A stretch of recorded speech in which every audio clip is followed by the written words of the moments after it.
Southeast Asia, which they had not found in Southwest Georgia and East Holland. So we have been repeatedly faced with the cruel irony of watching Negro and white boys on TV screens as they kill and die together for a nation that has been unable to seat them together in the same schools. So we watch them in brutal solidarity, burning the huts of a poor village, but we realize that they would hardly live on the same block in Chicago. I could not be silent in the face of such cruel manipulation of the poor. My third reason moves to an even deeper level of awareness, for it grows out of my experience in the ghettos of the North over the last 3 years, especially the last 3 summers.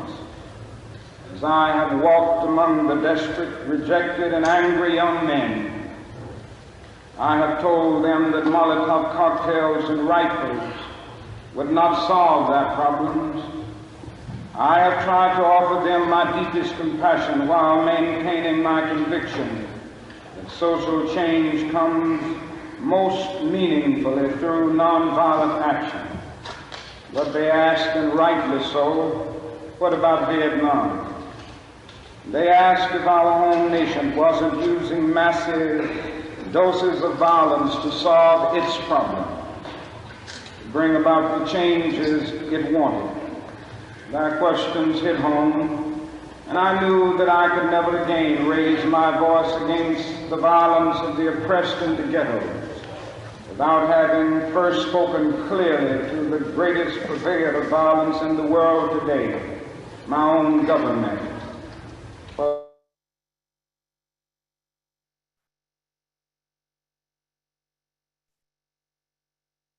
Greetings, comrades and friends, and thank you for joining us tonight for this event, the Greatest Purveyor of Violence, a Workers Assembly Against NATO. As everyone here knows, April 4th is a momentous and historic anniversary for a number of reasons. April 4th, 1949 is the anniversary of the founding of the NATO military alliance, the US military occupation of Europe that continues to threaten the people of the world to this day. The words you just heard from Dr. Martin Luther King were spoken on April 4th, 1967, where Dr. King announced publicly his vocal and vociferous and unequivocal opposition to the US military aggression in Vietnam. And 1 year after that speech, on April 4th, 1968, the government that he called the greatest purveyor of violence in the world assassinated Dr. Martin Luther King. My name is Ted Kelly. I'm with the International Action Center. I want to thank everyone for being here today. We have such an exciting lineup of speakers who are joining us from around the world and in the United States. And before I turn it over to my co-host for tonight, Sarah Flounders, I just want to say why it is that we called tonight's event a Workers Assembly. The principle behind this is clear. The world runs on worker power, and we are here tonight to say that worker power should run the world. The workers of the world do not support war of any kind, but the workers of the world also need to understand who the greatest purveyor of violence in the world is today. And we want to make the case to everyone tonight about why we should be opposed to the US and NATO escalation of the crisis in Ukraine, and why we believe that the US and NATO are the greatest purveyors of violence in the world today. So I want to thank everyone who's joined us so far.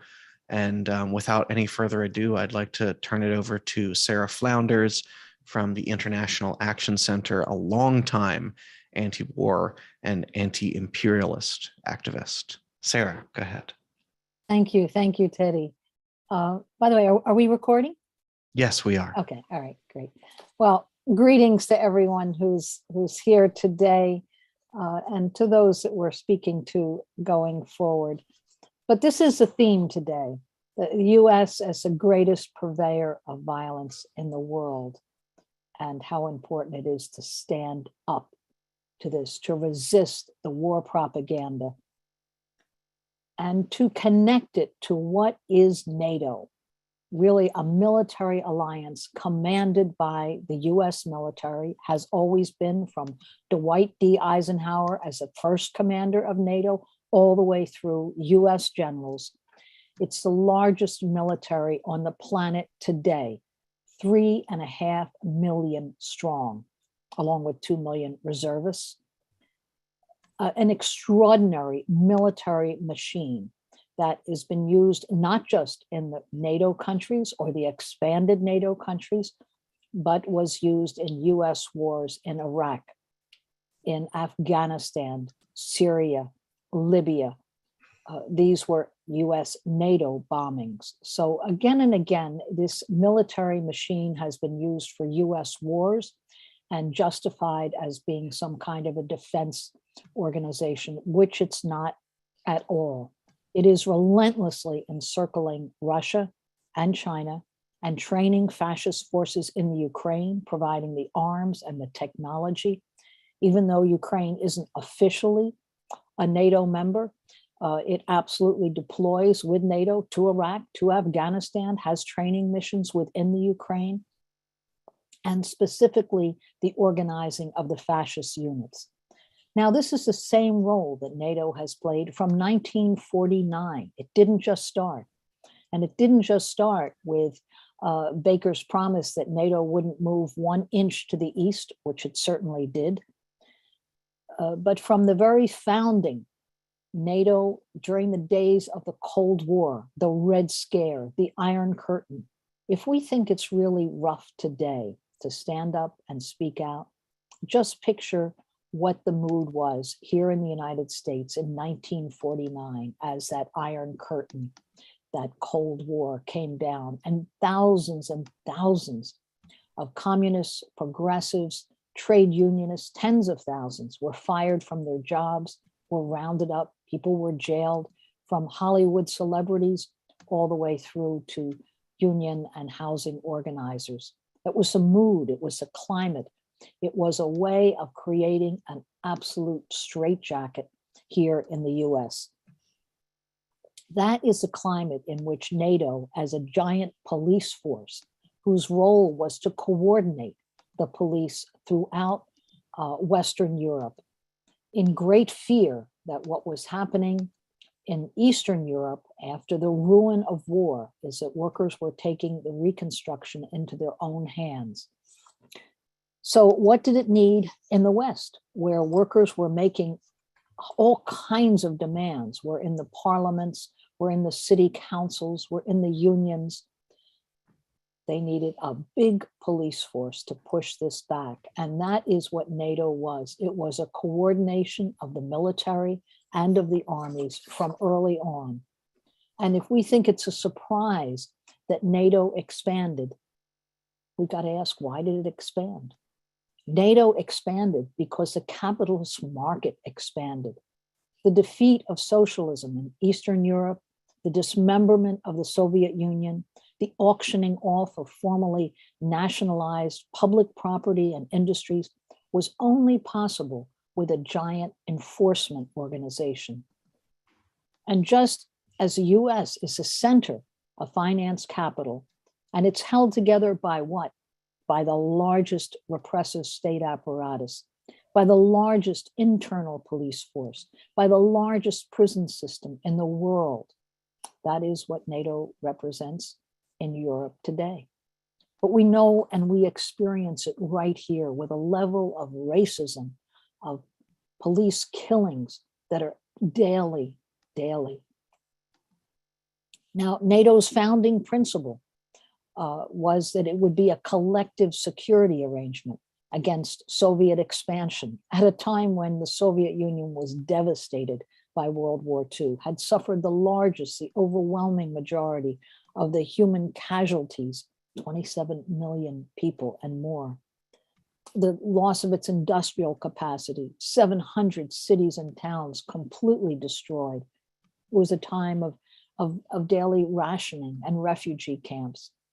But a great hysteria was created on the need to create this huge police force.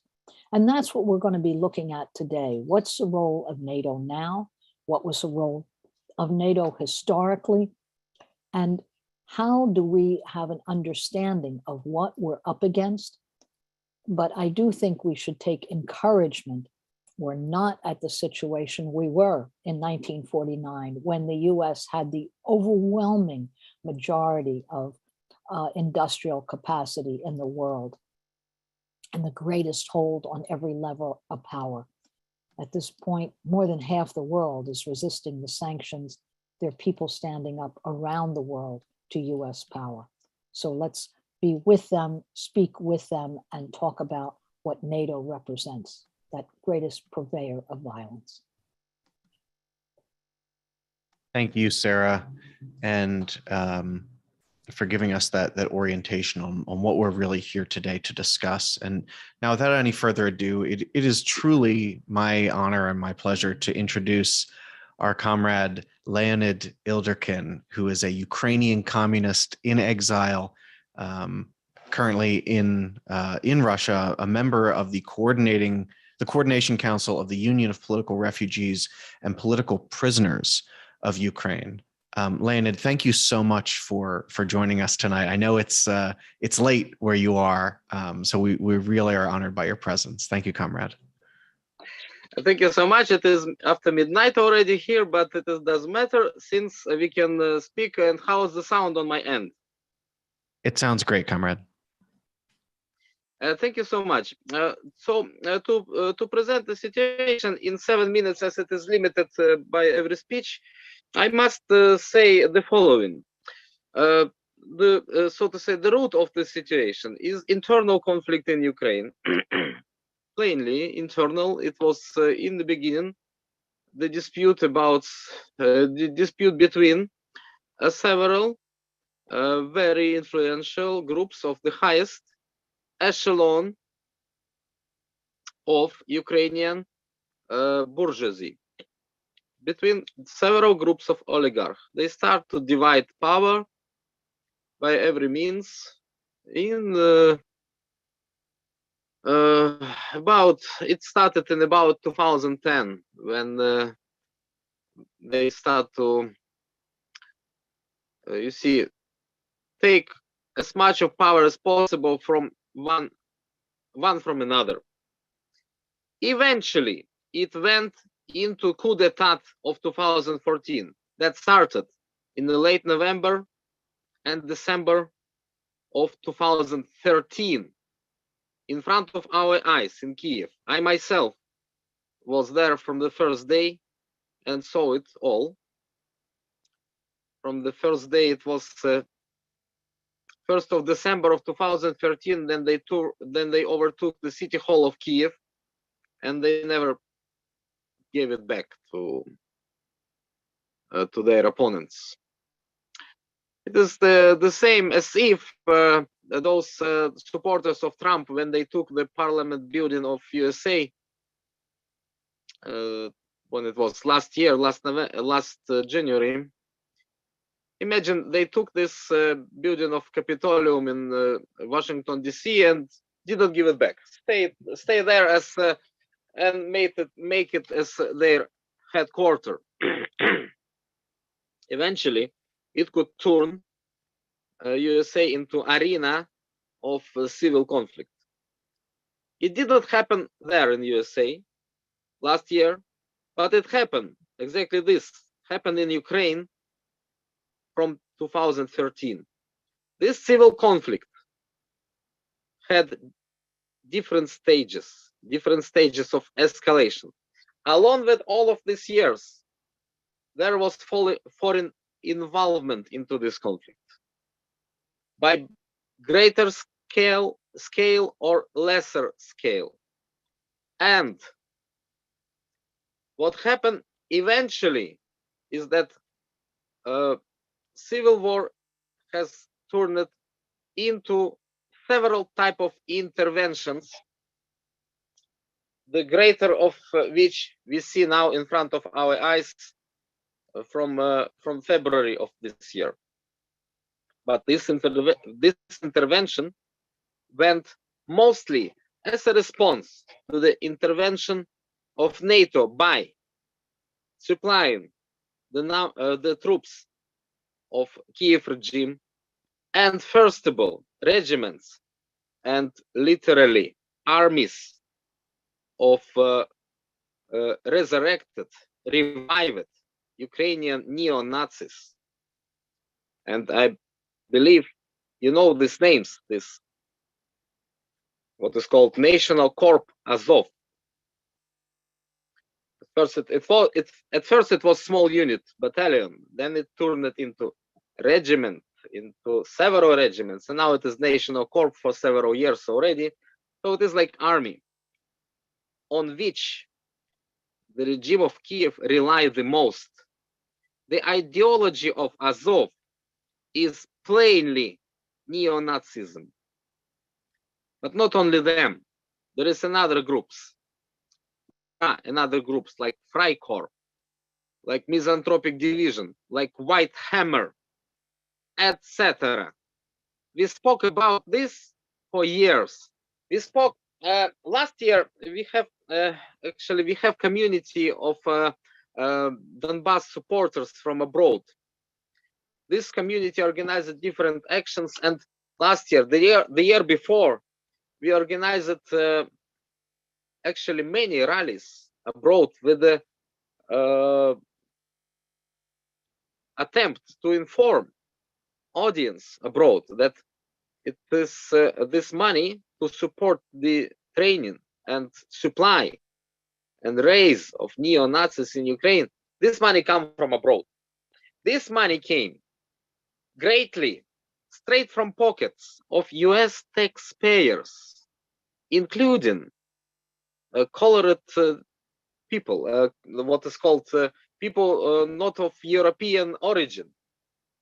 When it was a great campaign in the USA in remembrance of killing of George Floyd, then all of these riots went in USA. In this very time, US government and NATO supplied and supported with great material supply, which was money and weapons and trainings, etc. They supplied plainly pure racists in Ukraine, plainly pure neo-Nazis in Ukraine. And these neo-Nazis is the core on which the present day regime of Kiev relies. To be short, this is what's going on as our civil war. We are opposition in Ukraine. They're in front line, in immigration, in underground there, which we basically have small remnants from, because repression there went to total scale. Totality of repression, so you will understand, is not against communists only and socialists and social democrats. Repression went even against very, very easy, very, very mild bourgeois opposition, which was there, even present in parliament. Recent prohibition for every opposition, which went from the government of Zelensky, and recent total repressions of every opposition was the result of all of these years of growing stronger and stronger power of oligarchs, financial oligarchs. Actually, only one of them, one of these groups remained. They killed everybody else. This oligarchic power relies and has strength onto mostly the strength and power of neo-Nazis. There is a lot to say about this. But in this situation, we, the Ukrainian opposition, will support every force on earth that resists and that combats the regime of Kiev. That's about all what I wanted to say. If there is questions, I hope I finish it in time. Wow. Thank you, Leonid. And there will be questions, you can be sure. And we have time for a question and Q&A at the end. We'll hear the other speakers first and then come back, because I'm sure folks are going to want to discuss this so much more. And I want to introduce our next speaker, which is Ashaki Binta, who is her whole life really a labor activist, a union organizer with Black Workers for Justice. She's an organizer of the MBLM National Unity Initiative, as you can see behind her. And Ashaki is just, I think, active on so many organizing fronts and always speaking out with a real grasp of the world issues here and international. So Ashaki, please join us.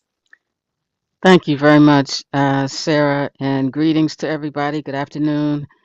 And I really want to appreciate the presentation and information that the comrade just presented to us.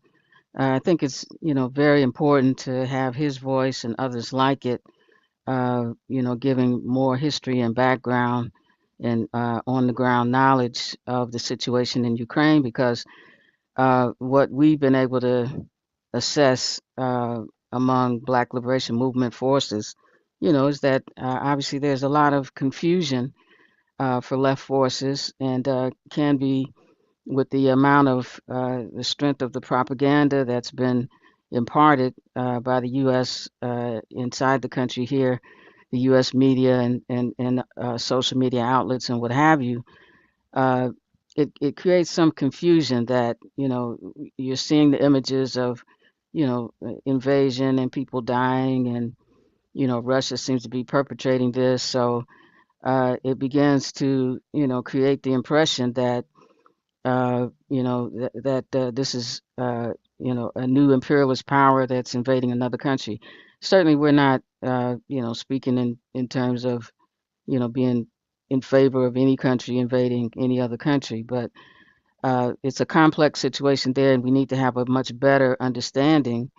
And we want our communities to be clear as to what is taking place actually, and how we should view it. With a Black U.S. Secretary of Defense, and for the first time a Black woman as UN ambassador and Vice President of the United States, it can kind of create among the masses of people the illusion that somehow this Biden administration is more on the right side of issues that confront the people. But in regard to this situation, no, and we feel it's very important that those of us, who are fighting around the conditions of oppression inside this country, speak out and be clear about it. So a couple of the things that we've looked at, and I'll just go through them briefly, that as the comrade laid out, that the U.S. Capitol has played a role in manipulating the internal politics inside of the Ukraine, and we have looked at the question of the 2014 coup and the billions of dollars supporting, the kind of regime change or what have you inside of Ukraine is, should be, understood as a factor here. The question of NATO's involvement, even if Ukraine hadn't been formally recognized as a part of NATO yet, but the role, as Sister Sarah laid out earlier, that NATO has played in encirclement of Russia, encroachment on its borders, and perpetrating the advancement of NATO interests all around Russia. Obviously this has been threatening. And I saw a write-up, maybe a week or two ago that someone made as an analogy. What if, Russian forces were aligning themselves militarily on the Canadian border, facing the U.S. How would it be perceived in the U.S.? Obviously, it would be perceived as a threat to security in this country. And so perhaps the Russian people are looking at it from that standpoint, how they've been impacted. So, NATO expansion, is a critical element here that has driven, this situation. We do recognize, and a lot of forces have raised this, that, there are capitalist forces that are a part of Ukraine that have interests in, the natural resources there in Ukraine, and also, Russian capitalists that have emerged having an interest there, and U.S. capitalism having an interest there, and these things are, factors in, what is contributing to, the emergence of this war in Ukraine. We also feel that, aside from the encroachment throughout Central Asia, across Eastern Europe, including the Ukraine, that U.S. capital has had no hesitation in reallocating or allocating billions of dollars in support of Ukraine, when we've just had major struggle and debate here in this country on the need for, the dire needs of our communities here for, what, some in the Biden administration termed human infrastructure, but, questions of child care and health care and affordable housing, and, limits on, how much things are costing the average working person these days. And there's, they are this effort to provide resources there, allocate resources there, was blocked by these same, forces within the U.S. ruling circles that are supporting, channeling these billions of dollars into the Ukraine situation. So, this is wrong. I think it should be condemned, and I think those resources should be returned here to the U.S. to take care of needs of working and oppressed people inside this country, and to support some of the developments here that need to take place to relieve the oppression that people are experiencing here. Um,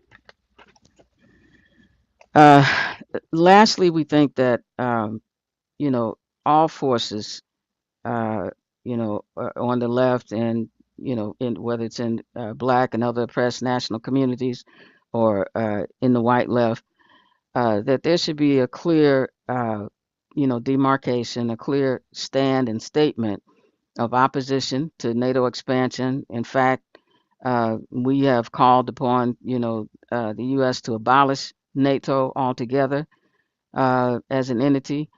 We are just incredulous at the extreme hypocrisy that's being displayed now, when the history of the U.S.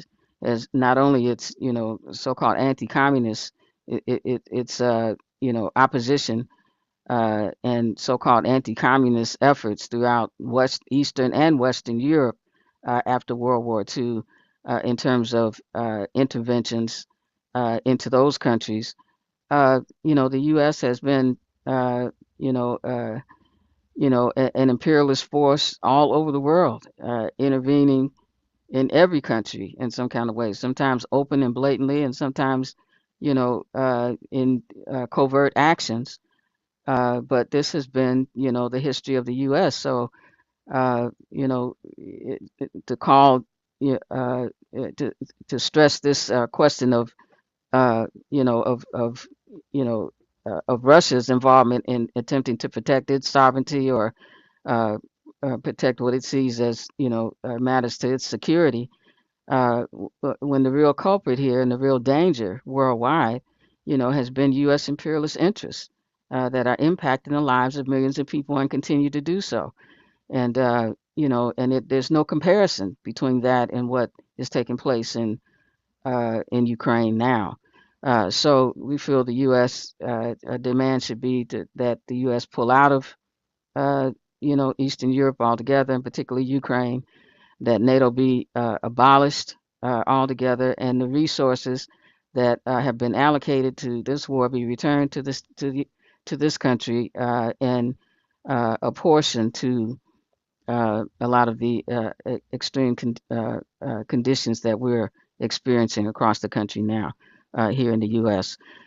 So, this is kind of the assessment that we think, needs to be made in this period, and that that a critical question, and I know it's difficult and confusing, or there are different positions at least that many forces have on the question of Russia's invasion of Ukraine, and the what the real basis of this conflict is. We're saying that we should have no confusion about what the real danger is worldwide, what has sparked this conflict in terms of the interest of these various capitalist forces in the Ukraine, and the threat that NATO has posed throughout Eastern Europe, Central Asia, in terms of encirclement of Russia's borders. There's no question that U.S. imperialism is the main danger to people around the world, and so there shouldn't be any equivocation on that.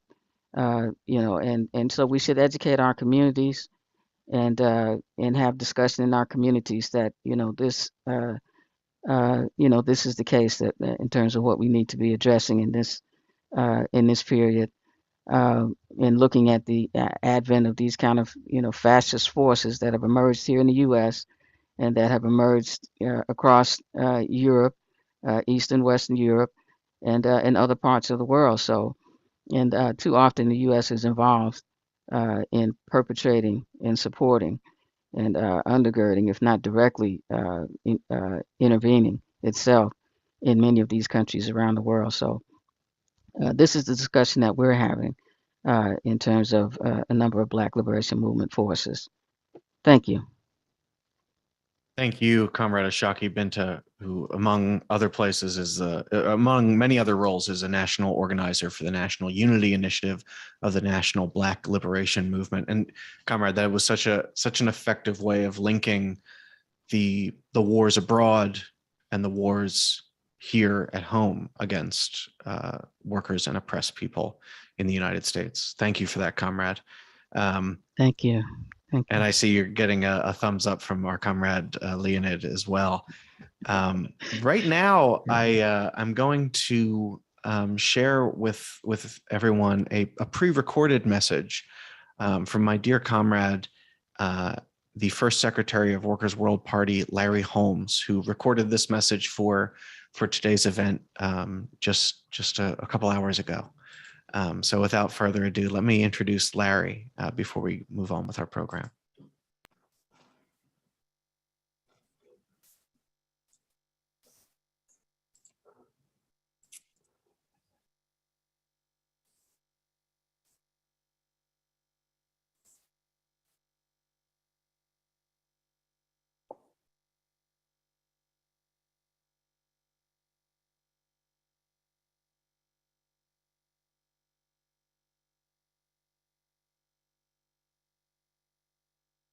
Sorry about that, folks. Looks like there's not audio on that clip. So let me just take 1 sec to make sure I have the audio correct on that. And I'll pull it up in 1 second. Apologize for that.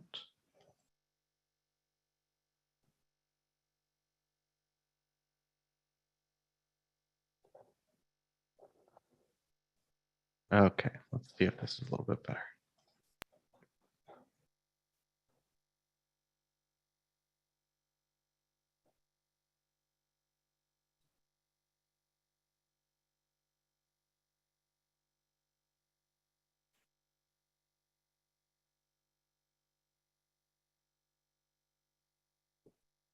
Is the audio playing on that now, or are we still?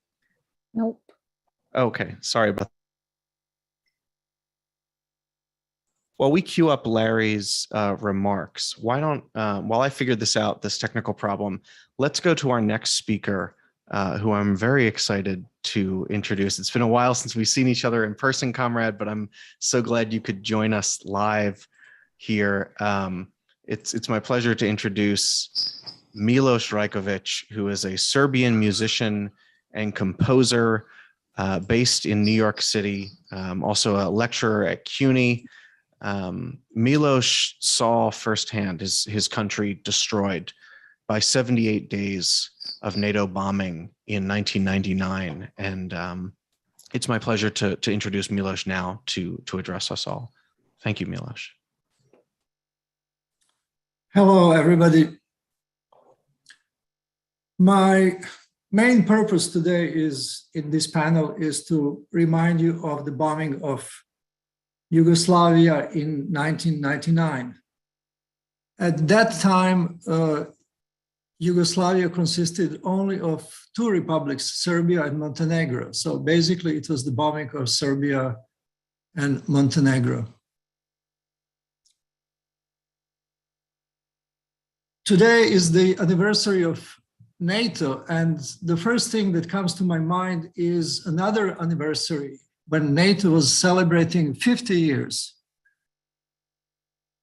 That was during the bombing, in the middle of the 78 of the bombing of my country. And that was the celebration in Washington, DC, when they celebrated particularly like acceptance of the three new countries into the NATO, the Czech Republic, the Slovakia, and Poland.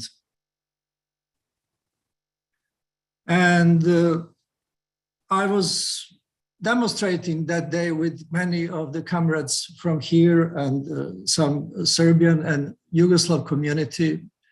I might add that all nationalities from former Yugoslavia demonstrated against the bombing.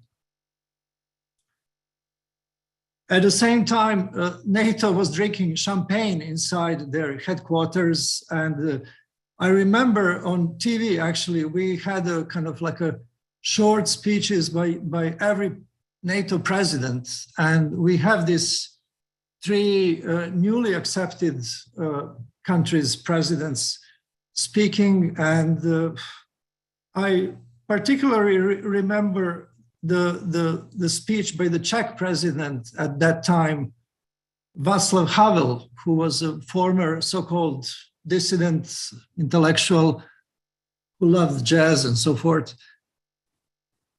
And it was a very clumsy and kind of odd speech. Basically, these small Slavic countries became part of this horrible machine called NATO. And it really was something that came to my mind as kind of the end of some kind of brotherhood among the Slavic nations who were always target of the West, you know, whether that was Austro-Hungary or Germany with Hitler, and that was the end of it. I might add that last year, the Czech president Miloš Zeman actually apologized to Serbia for the bombing by NATO. He said that that was something that he couldn't live with, and he had to apologize, and he said it was a mistake, it was worse than a crime. And the apology was accepted last year by the Serbian president. So when a current president of a NATO country says that that was a crime and worse than a crime, then there shouldn't be much of a discussion actually what it was, you know, depleted uranium and bombings of schools and hospitals and so forth. As a result of the NATO bombing of Yugoslavia, NATO carved out from Serbia a province called Kosovo and Metohija, which declared itself a country recently, but that is not recognized yet by the United Nations. And it's a absolutely lawless territory today, criminal territory, and it has one of the biggest US military base called Camp Bondsteel. That bombing of Yugoslavia in 1999 was crucial because NATO, as a defensive, so-called defensive organization, didn't have raison d'etre, didn't have a reason to exist anymore because there was no Soviet Union at the time. So they could have actually disbanded, but they chose to become the world police. And today NATO is the greatest criminal enterprise on earth. They went on bombing and destroying countries like Iraq, Afghanistan, Libya. They went to Africa for the first time and destroying countries like Libya and Syria and so on. So what else can I say? In Ukraine, there are many similar things actually happening as with Yugoslavia. First, we have, not so new, demonization of Russian people, just like we had demonization of Serbian people. And like today on the news, we hear a lot about this so-called massacre in a city called Bucha in Ukraine.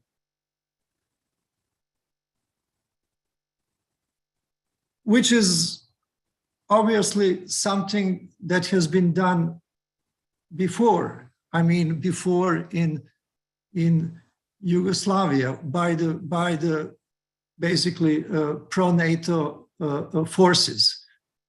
In Bucha, for example, we have Russians withdrawing 5 days before the so-called massacre happened, or rather before it was publicly announced.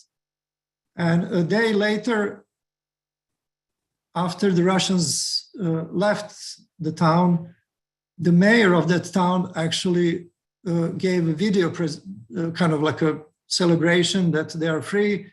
There was no mention of any victims, civilian victims.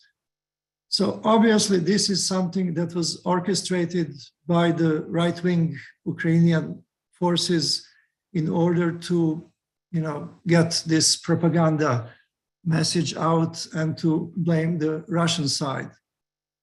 The bombing of Yugoslavia was actually based on a similar orchestrated event in the town of Račak. There was a fight between the Albanian extremists, separatists, and the Serbian police. Some were killed. And then later on, these bodies were kind of like put in civilian clothes, and this massacre was announced to the whole world as massacre of civilians. And the American operative William Walker, who lied in many other instances before in different places where the US is meddling, he actually was the one who announced that this was a massacre and it has to be stopped and the intervention has to start.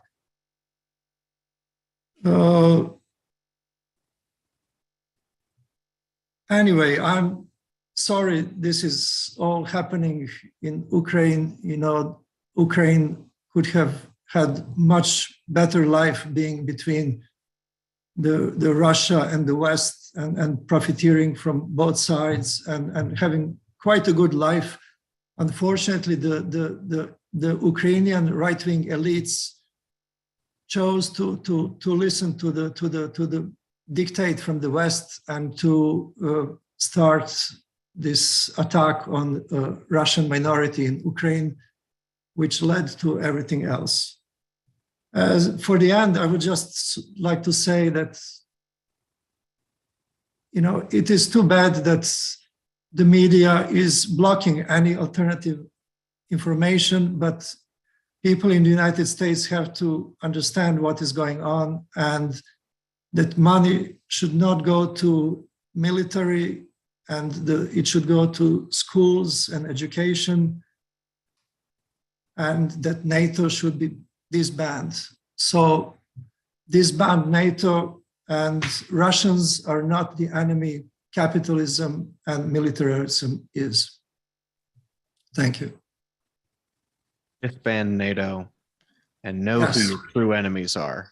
Militarism right. and capitalism, not the people of Russia. That's right. Thank you so much, Milos, and thank you also for helping remind us that the right of neutrality is part of the right of any people and their right of self-determination. I now am going to play Larry Holmes' pre-recorded message. Larry Holmes is the first secretary of Workers' World Party and recorded this message for us earlier today. I apologize for the technical difficulties earlier, but thank you so much, Milos, for jumping in there.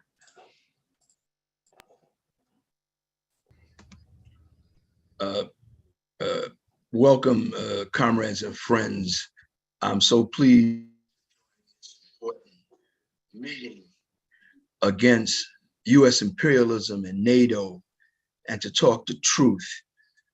My name is Larry Holmes, and I'm the first secretary of Workers' World Party. We all understand that war is terrible. No one wants it. It's terrible for children, for the disabled and the infirm. It's terrible for the entire working class. It's constant death and destruction. But today, we must understand, and we must share this truth with the world. The war going on is not a war with the Ukraine. It is a war with US imperialism and its NATO allies. Ukraine is little more than a proxy and a stooge for US imperialism. They are fighting with US weapons. The distortion and the lying goes on day after day, 24-hour media coverage. It's meant to conceal, not to reveal. Something very important happened a few days ago in this country. For the first time, thousands of Amazon workers won a union. This is a historic victory. It's on par with the victories of the labor movement in this country in the 1930s. But you don't see that in the New York Times, certainly in the top coverage. All you see is the babies crying, and today they're talking about war crimes and, destroyed buildings. If you want to see babies crying, people suffering, people dying, people starving, all you have to do is go to almost any place in Africa with a camera. But imperialism and their media is not interested in that. So we have to look at what they're doing and the way they're portraying what's going on in Ukraine through the eyes of those who are trying to deceive us. They want us to forget about US imperialism and NATO. They want us to forget that US imperialism wants to absorb all the territories of the former Soviet Union, and in fact has been waging war to do so, both by economic and military means. They want us to forget about Iraq and all the suffering. We didn't see all the suffering in the same way that we see it day after day on CNN and in the New York Times. They want us to forget about Afghanistan. They want us to forget about the bloody history of US imperialism. Comrades and friends, it's so good that we're having this meeting, because this meeting is a blow against any attempt to destroy the global anti-imperialist movement. Never has that movement been so vital. The working class must have its own position. It must not merely parrot the position of imperialism. It must have a position that represents its own class interests. A comrade of mine who's an organizer for the tremendous Starbucks organizing drive that is having so much success in this country, recently attended a conference in Florida, a labor conference. He told us that half the speeches were dedicated to attacking Russia. And pretty much the other half of the speeches were about how to build up the Democratic Party. This is a lesson. We must understand going forward that when we talk about transforming the labor movement, transforming the working class, making it more militant, more led by rank and file, more anti-capitalist, more anti-imperialist, we must also include the fight to end the long history, particularly in this country, of the organized labor movement being used as a conduit for US imperialist policy. That's got to go. For workers and the working class and our global movement, the only war is class war. Thank you.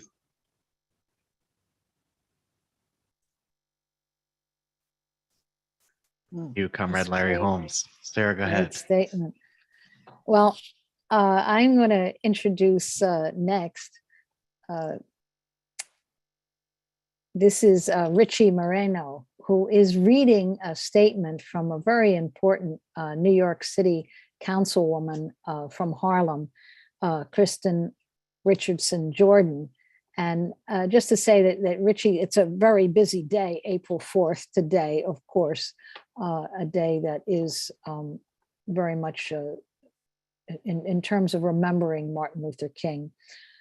So Kristen isn't able to be here, but Richie is a community organizer, a teacher in the South Bronx, and really very much focused on the kind of recruiting that goes on in the high schools, right in front of the students that he's teaching. And I just think that Richie, having a chance to read this message, Kristen did want to be with us, but it's an important part of this meeting.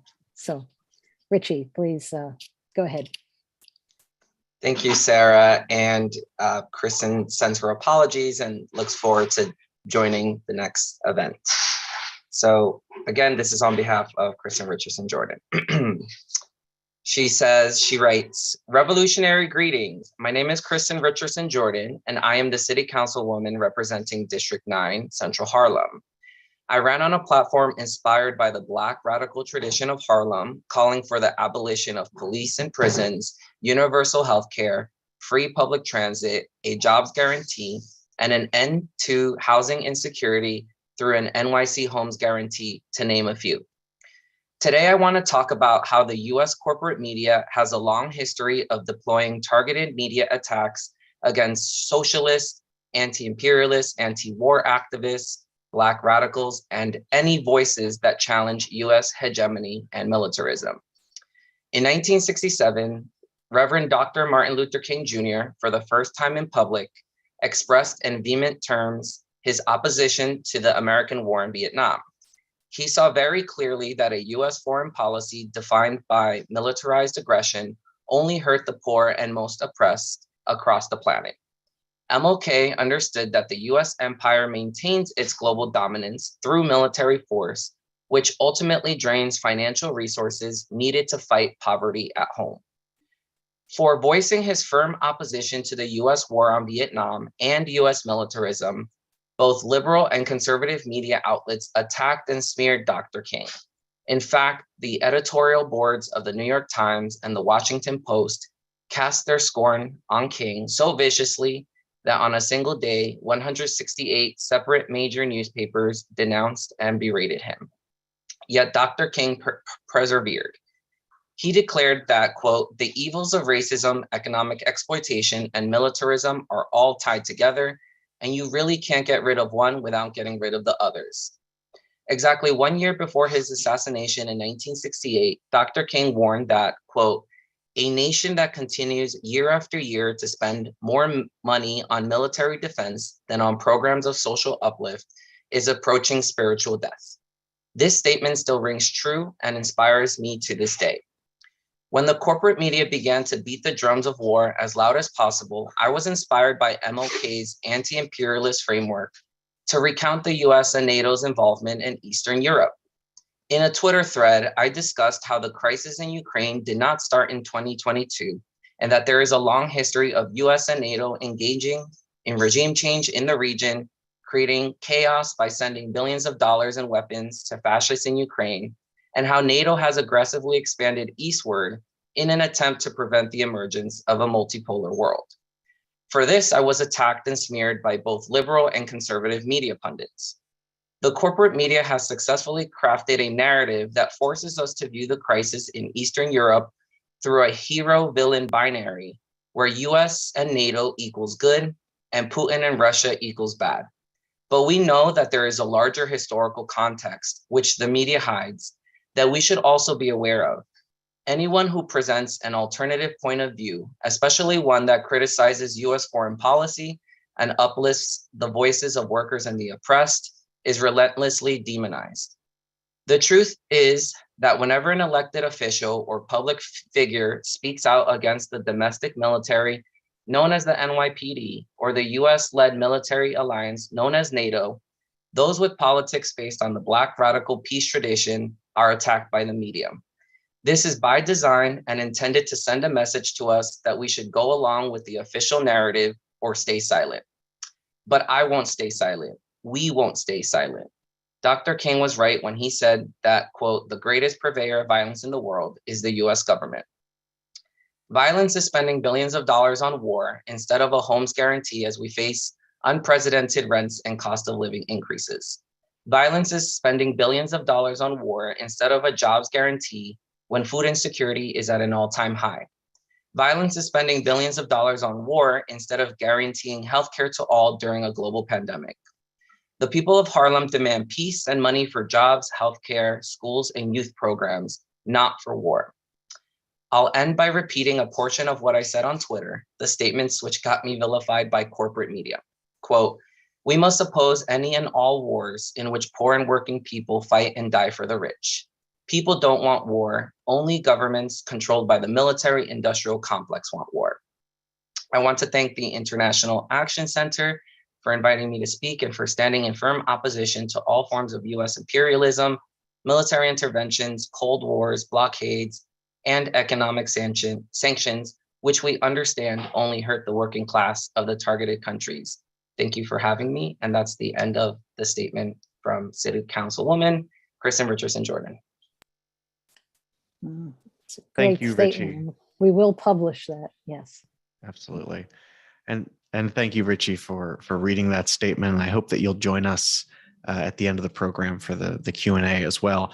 And speaking of which, we already have a number of great questions for our panelists, but I want to encourage everybody, if you haven't already, put your questions in the chat or in the Q&A.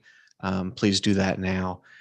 Finally, before we begin our Q&A portion to finish our program, we're going to hear one last message of solidarity, just a short 5-minute message from Joe Piet, who is a member of Workers' World Party, a retired postal worker and organizer, and is also a veteran of the U.S. War on Vietnam. Joe is a U.S. Air Force veteran. And he recorded this message today. Joe also couldn't join us today because, like Sarah said, there are so many different activities going on. Joe is actually in Newark, New Jersey right now as part of a major march that's taking place against voter suppression. But we're going to hear this message from Joe, and then we'll go into our Q&A.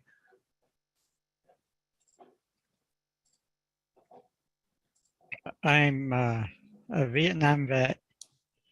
I came back in September of '69. I was discharged in Buffalo, New York, and immediately joined the anti-war movement with a lot of other Vietnam vets. Most Vietnam vets opposed that war. And within a year, I had become a member of Workers' World Party because it was, to my mind, it explained the war in a way that most workers could understand. That it wasn't a mistake by the politicians of the time, but it was a product of imperialism.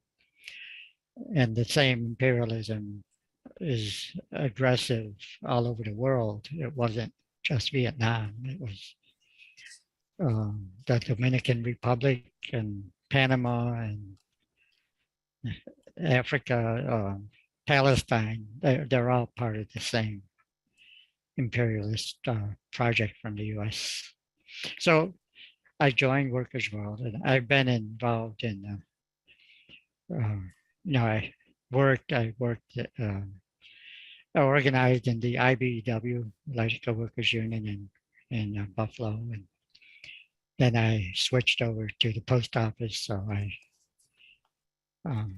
was active in the postal union, so the shop steward for a while.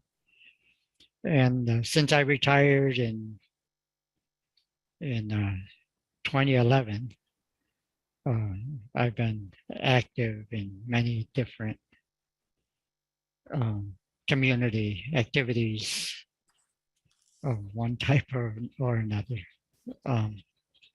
And I take photographs. Now I'm able to use my photographic skills to help organizations. I take the photos, give them to whether it's housing or immigrant rights or union or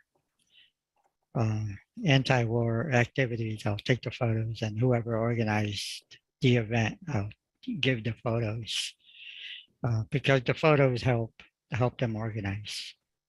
So a lot of people know me from that.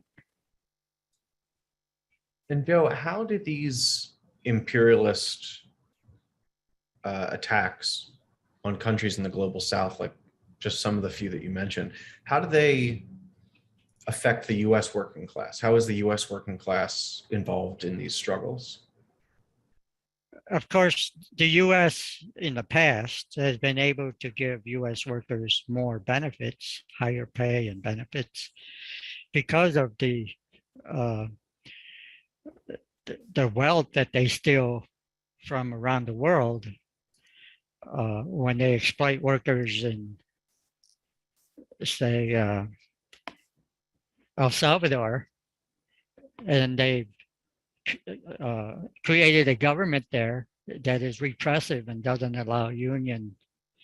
No, they don't allow workers there to unionize and to demand the pay that could let them have education and decent housing and all that. The US doesn't allow that in El Salvador, and they're able to pay workers here in the United States more, at least in the past. But in the last 30 years or whatever, the US has decided they could just export the factories to these same countries that the US creates these repressive governments that, again, doesn't allow them to have a decent standard of living. But the US was able to destabilize the Soviet Union, and eventually the Soviet Union collapsed. The US expected to gain from that. They wanted all the riches from the largest land mass, the largest country in terms of territory. It is Russia in the world, with many riches. The largest forest in the world, which of course equates to lumber for a corporation. Many minerals, mineral deposits. There's the whole Siberia.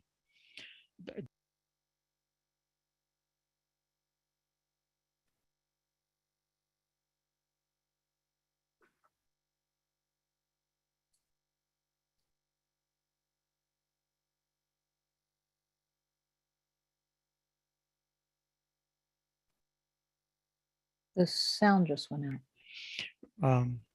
But Is the sound there's back now? oil and natural Yes. gas, of course, which is the pipeline. That's an immediate goal of the US. So what do they have to gain? They have everything that Russia has. Now, can they get that this month, in 6 months, a year? I don't know. I don't know if the US wants to attack them immediately, but that's their goal in the long term. We want to thank Joe Piet for that message.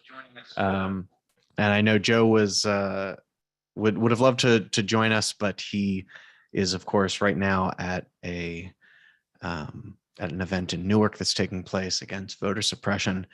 But at this point in our program, I'd love to invite all our panelists to come back on, and we can have a discussion of some of the audience questions that have been added.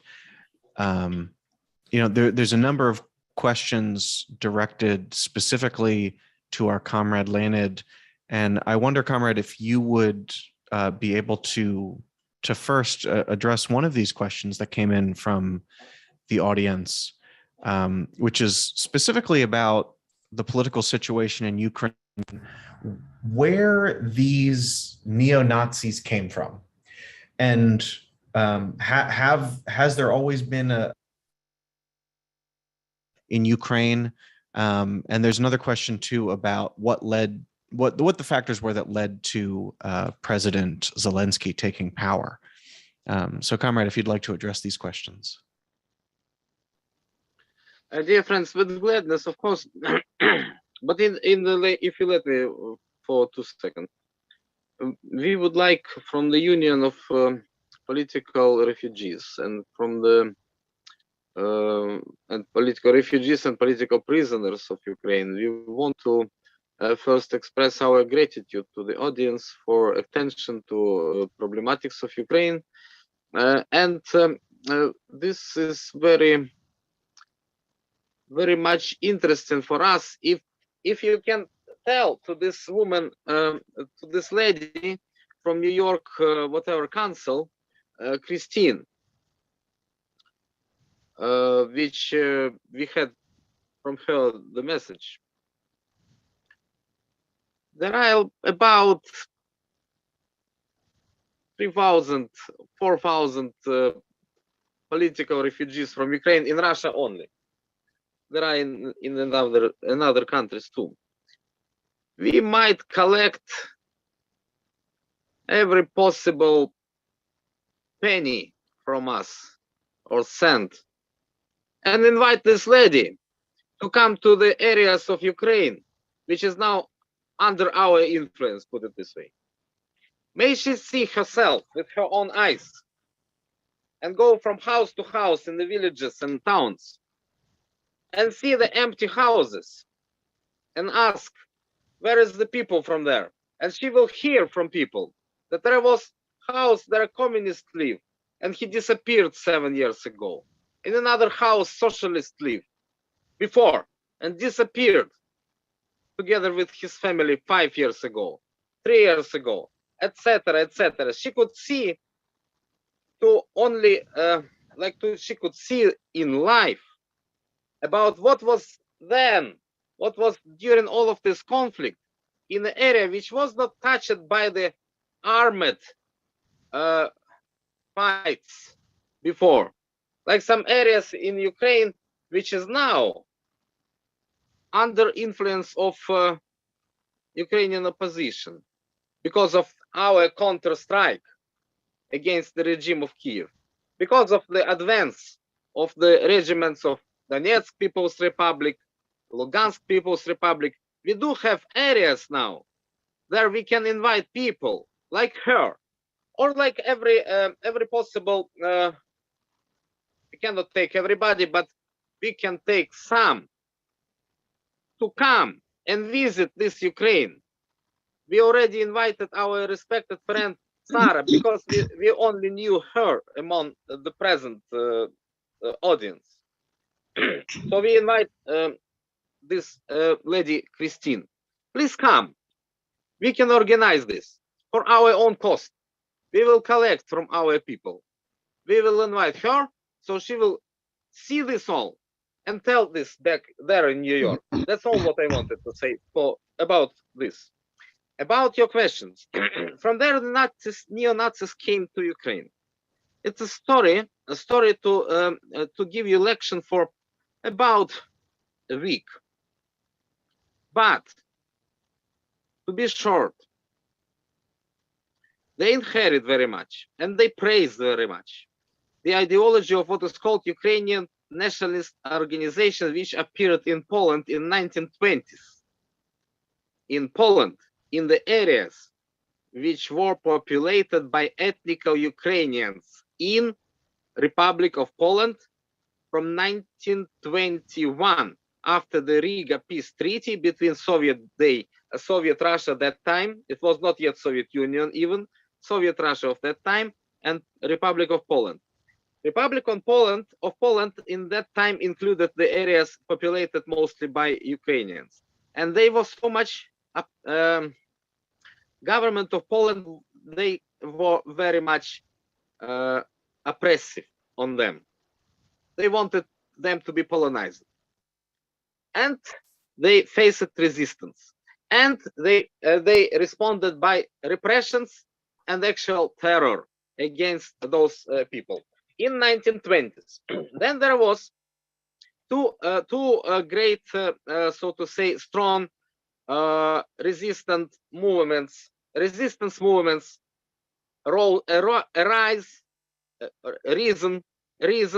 against the government of that day Poland. In 1922, 1923, there was very much left-wing Communist Party of Western Ukraine, and there was very much right-wing organization of Ukrainian nationalists.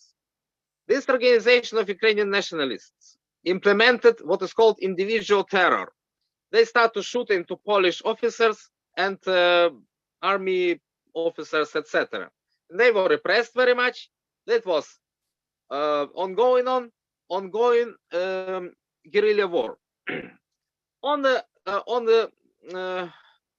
low scale, but it was present until Nazis came to power in Germany in 1933.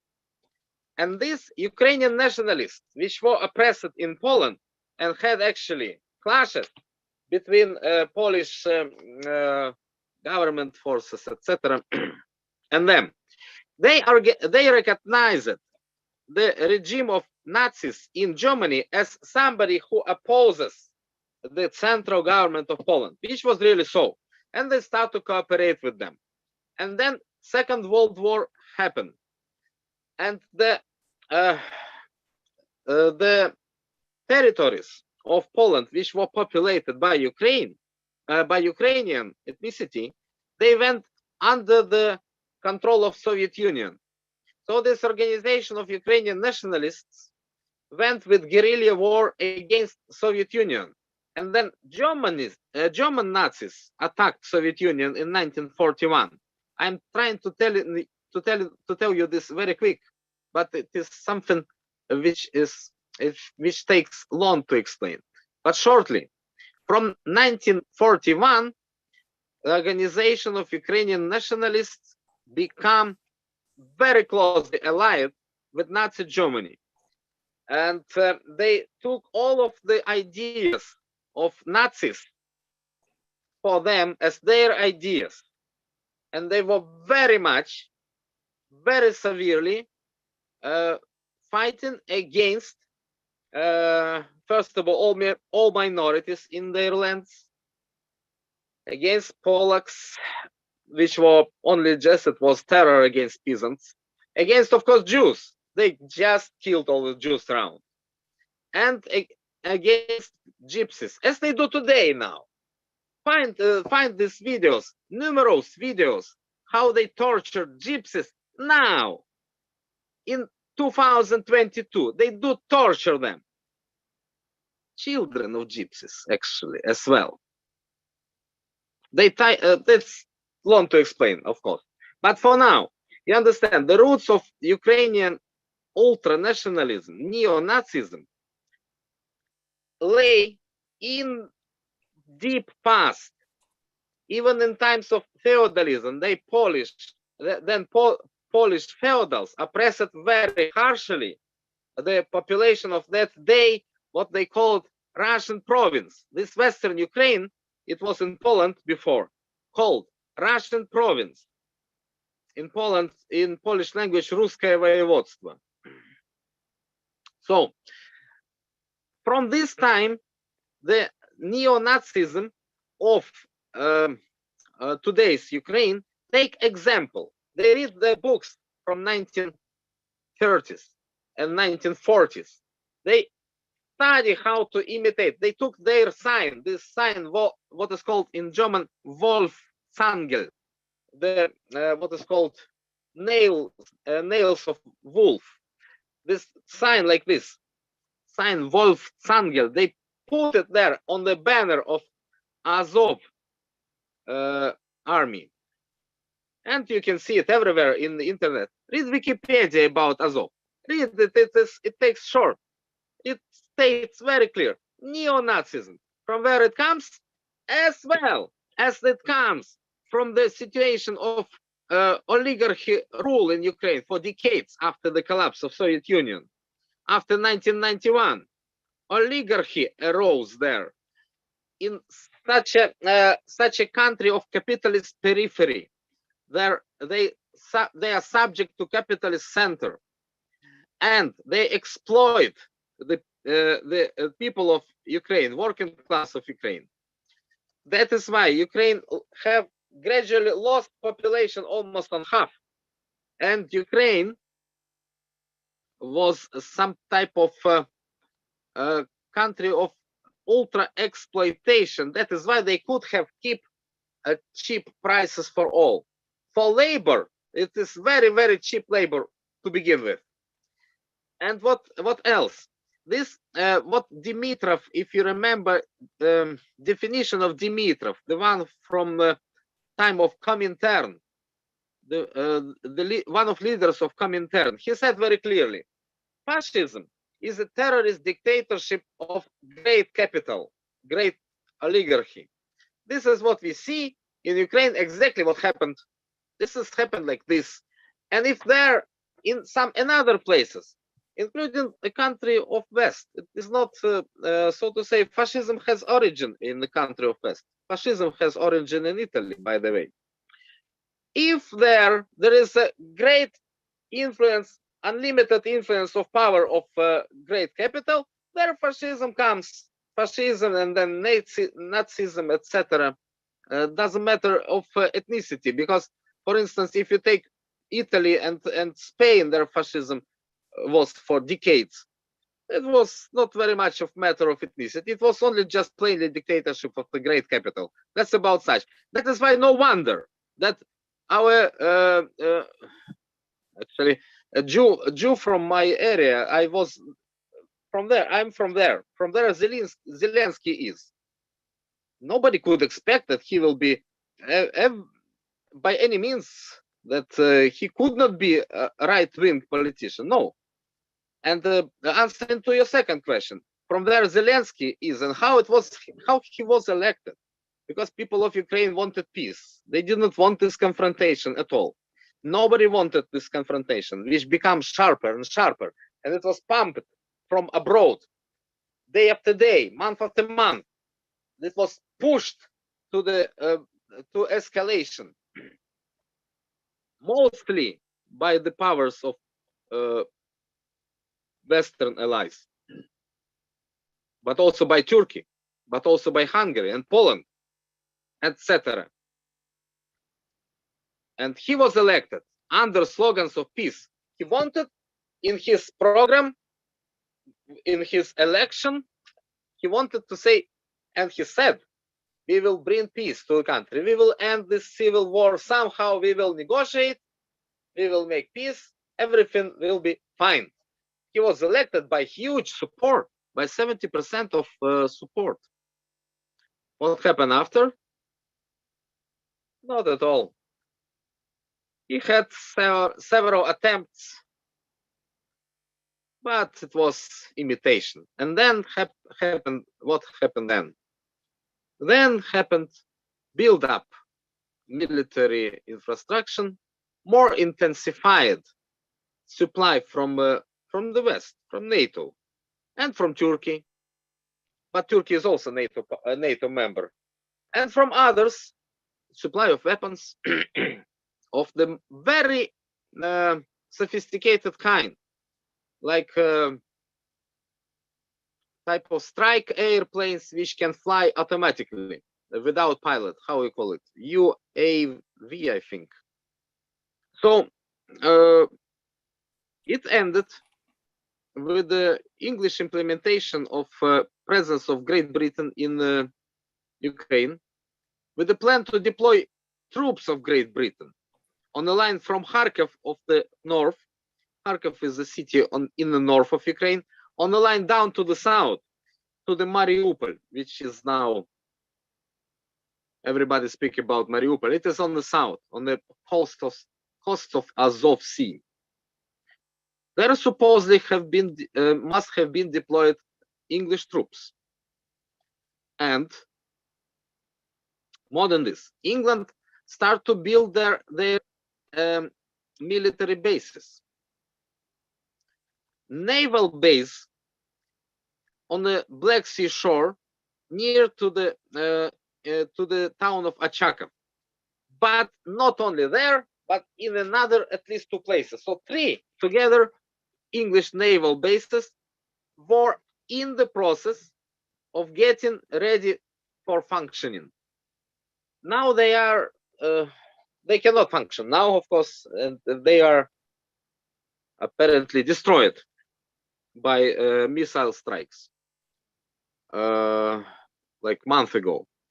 So this eventually happened to have to create for Russian Federation unavoidable situation of intervention.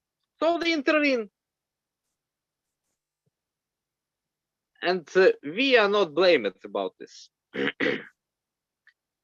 We did not want intervention in this form, in this scale. We wanted from Russian Federation economical pressure on the regime of the Zelensky, because until recently they had great trade with them, great massive volumes of trade that was there,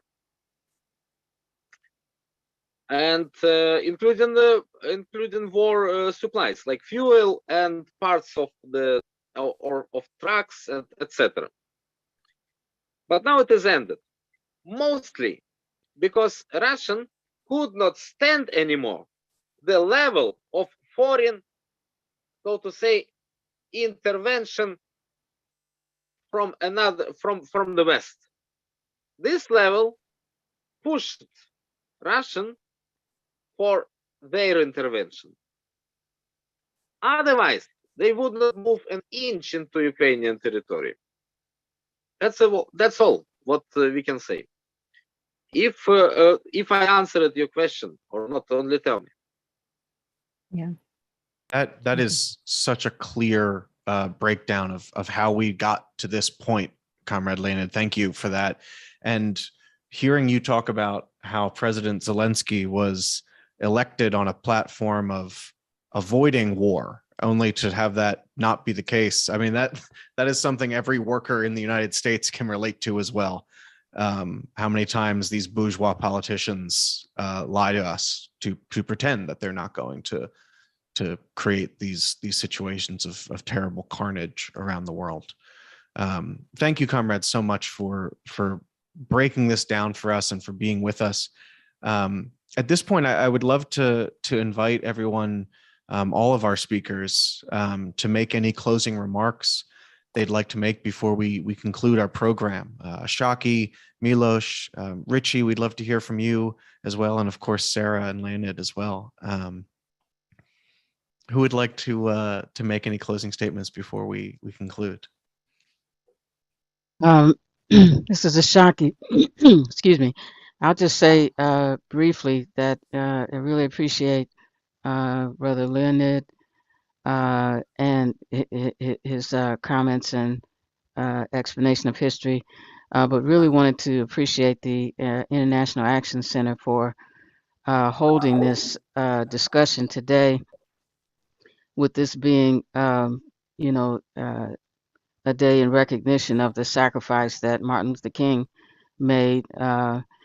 And this year constitutes the 37th year that Black Workers for Justice will be convening well, under COVID conditions, a version of our annual Martin Luther King Support for Labor banquet, and which we'll celebrate this year in May.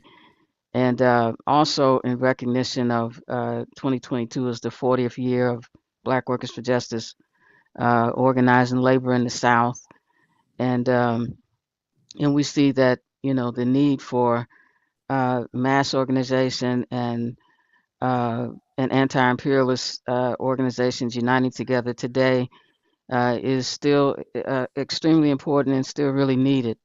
And I can't stress the importance enough of having a clear understanding, despite the all of the mitigating, circumstances that surround the war in Ukraine and the concerns that people have about that.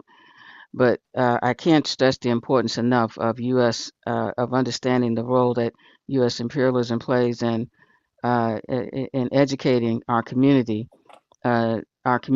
and mass basis to be clear about that and to continue to work toward peace and justice around the world as a part of a platform of anti-imperialism and for the liberation of all oppressed people and working people. So thank you all very much for this event. Thank you so much, Ashaki, for joining us and for sharing your words and wisdom with us. Milos, Richie, would either of you like to make any closing remarks? Go ahead, Milos. Yes, it's hard to be smart, in such historic moment as today. I mean, we know what we are doing and we know who we are, but this is something probably different than we ever experienced, because I think this is a birth of some kind of multipolar world.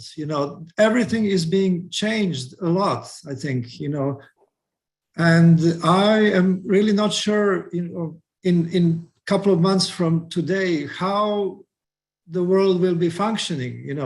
Will be able to travel here and there or not. And so in conclusion, I have to say that we really have to stay active and keep informing people, especially in the US and everywhere else, where there is a lack of information, inform them about this particular conflict, but also wider than that,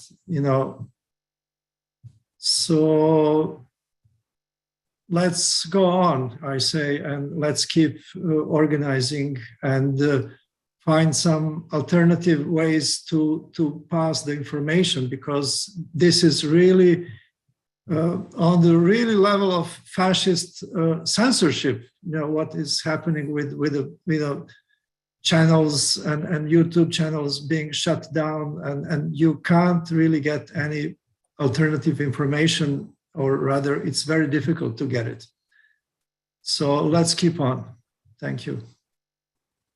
Thank you, Milos. And I know one of your wonderful compositions is BAG DAD, which you composed in 2004 during the outbreak of the U.S. invasion of Iraq. And as anyone who remembers that era knows, how difficult it was to speak out against war, and it really feels like we're entering one of those periods again. And it's events like this that make us remember that this is the sane position to oppose U.S. imperialism and to oppose violence against workers. That's so thank you for that, Milos. Richie, thank please. you, Teddy. Thank you. Yeah, so I just wanted to give some practical advice on how to make discussions about war and imperialism relatable to working class people. So I live in the South Bronx, and when I talk to people about imperialism, it's a very difficult concept for people to wrap their heads around. And I found that one of the best ways to win people over to the anti-imperialist struggle is to talk about the bloated war budget. So last week, President Biden announced that he wants the Pentagon budget to be $813 billion, which is a $35 billion increase from the year before when it was 778.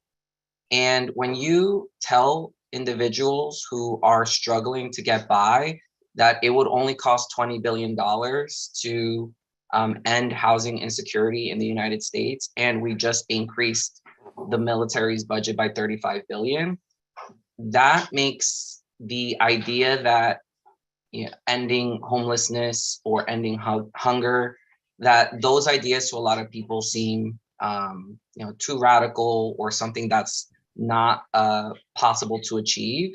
But when you tell people we just increased the military budget by 35 billion from year over to year with no national conversation about, quote, how we will pay for it, it really just shows what the priorities of this country really are.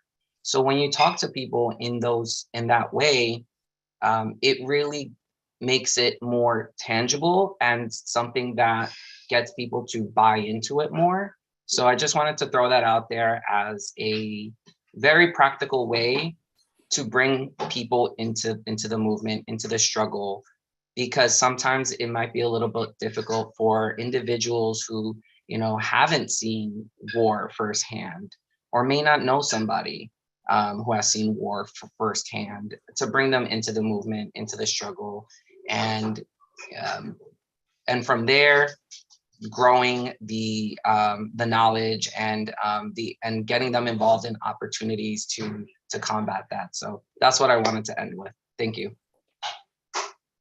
Thank you, Richie. It's so important to, like Ashaki mentioned earlier, affordable housing, childcare, healthcare, linking the wars abroad with the wars at home. That's such an important point, because ultimately what we want to do, and the point of a workers' assembly like this, is to raise that kind of consciousness. Sarah and Leonid, please, Sarah, if you have any thoughts you'd like to say at the end.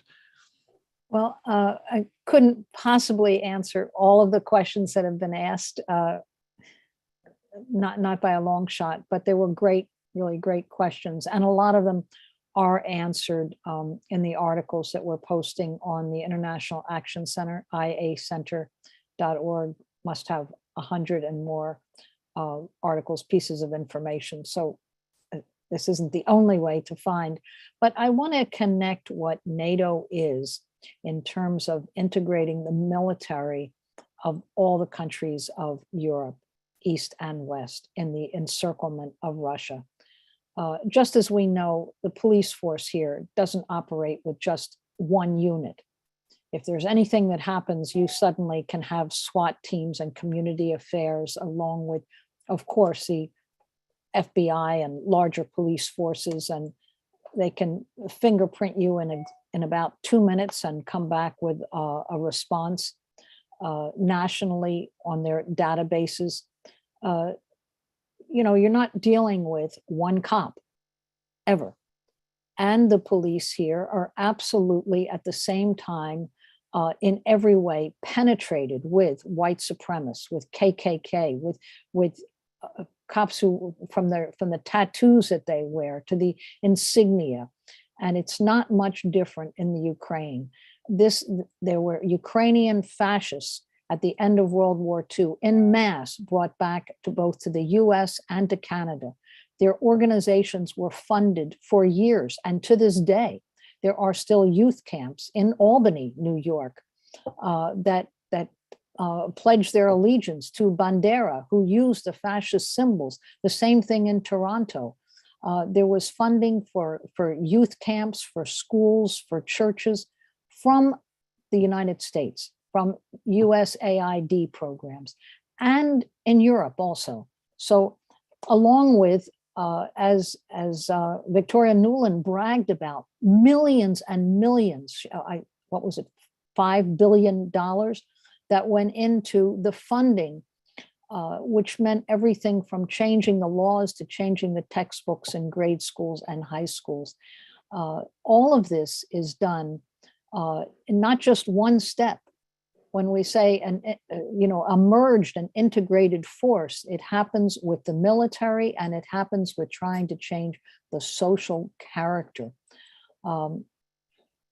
Now, there may be 100,000 US troops, and there are 100,000 US troops in Europe today as part of NATO, but NATO is a force of 3.5 million. So that means for every one US person who may be a trainer, a contractor, or whatever, there are 35 others who are part of this military unit who then serve in Iraq, in Afghanistan, in Syria. And Ukraine may not be a member of NATO, but they send brigades to these wars and are completely integrated into the NATO military machine without any vote. So at any rate, that's what we're explaining what is going on today. Now, what changed and why did Russia have to go in now? What drove them to go in? 8 years of shelling in the Donbass against these two small republics, more than 14,000 deaths during that time.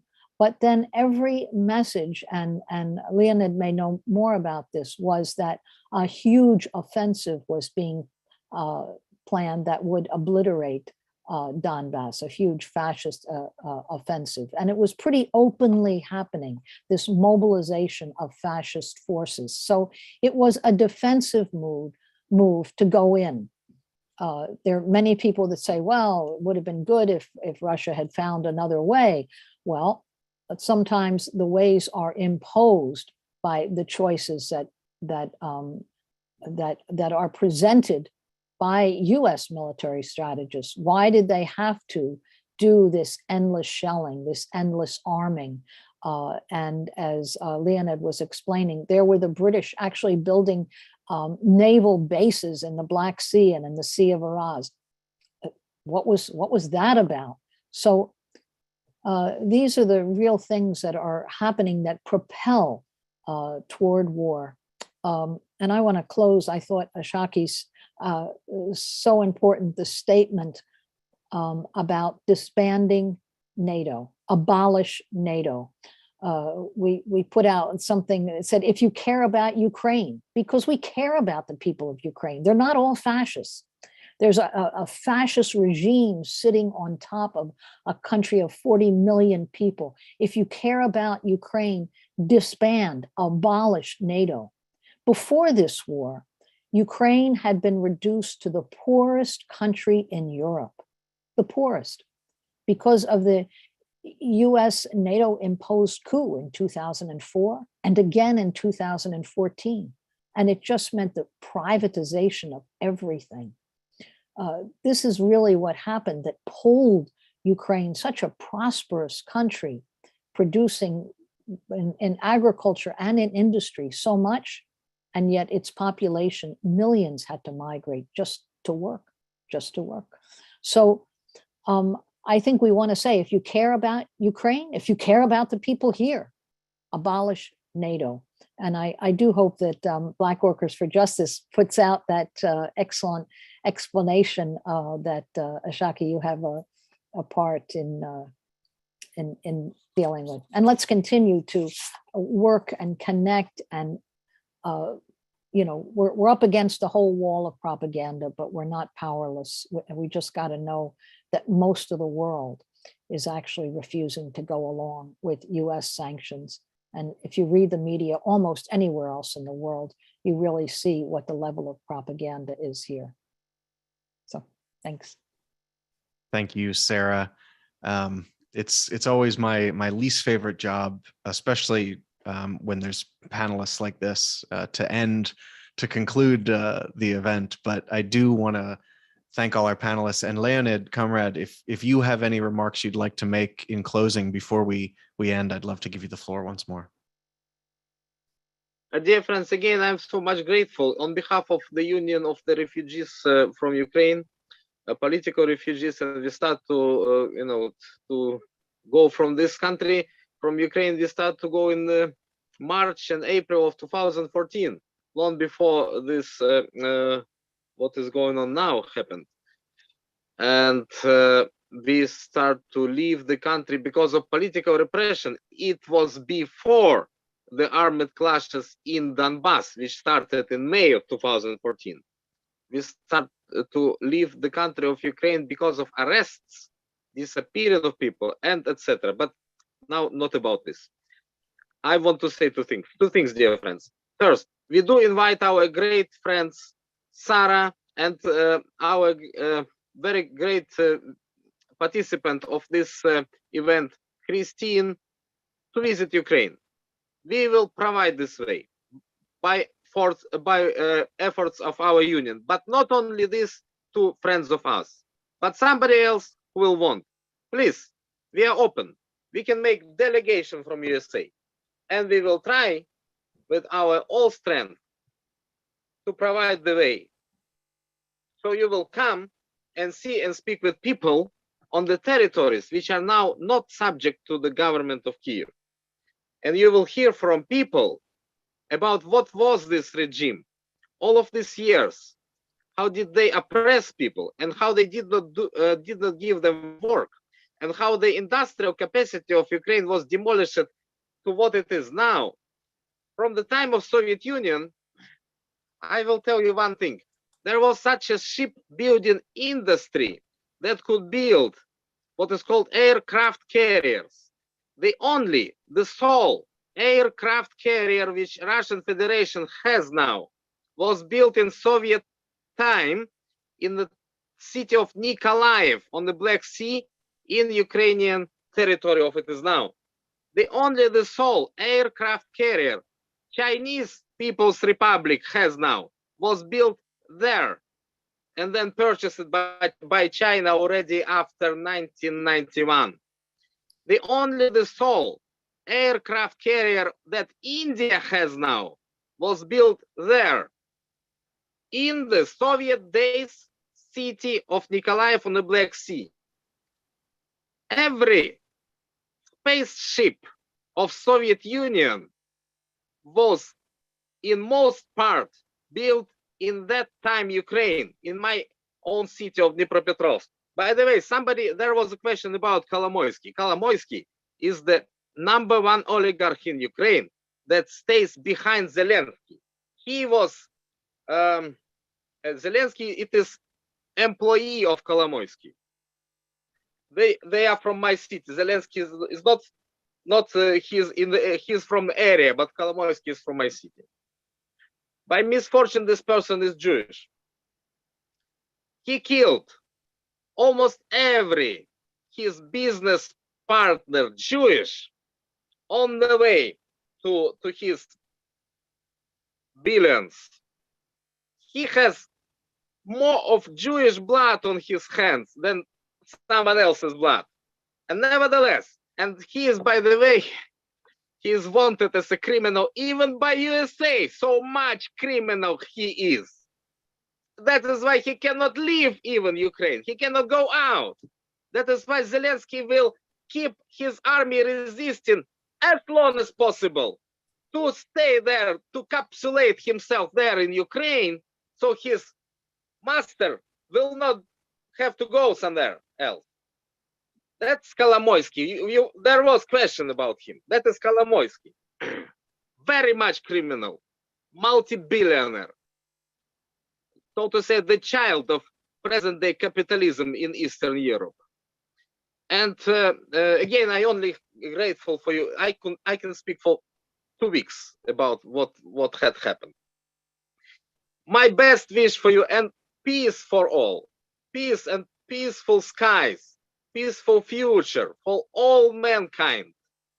Every normal socialist opposing the war, because war brings humanity down to somewhere to barbarity. As Lenin said, humankind has only 2 choices. This is socialism or barbarity. And barbarity happened in Ukraine. It happened.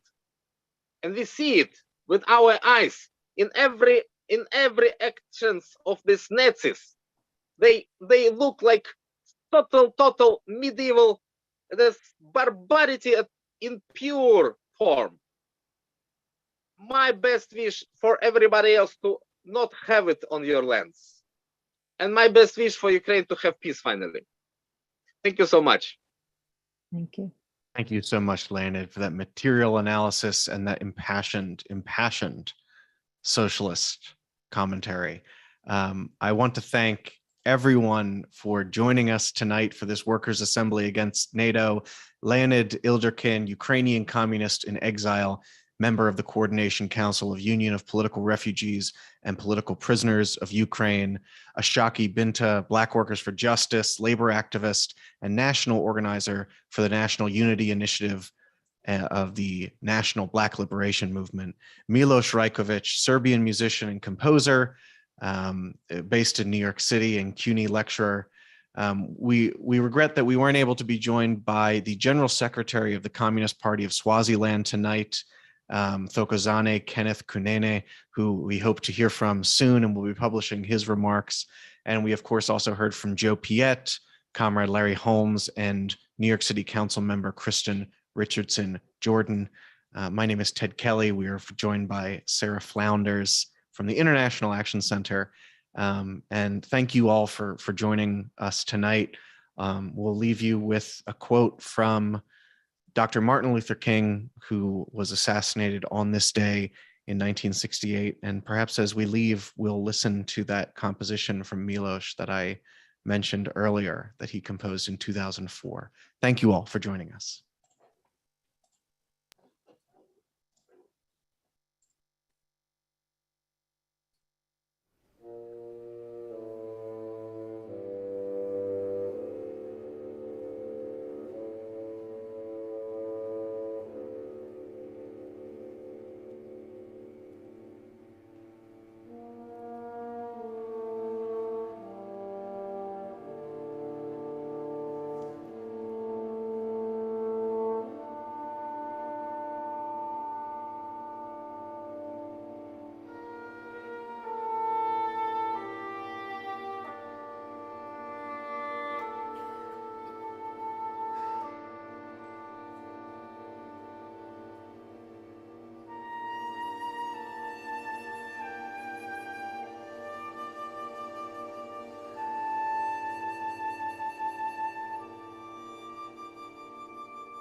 you.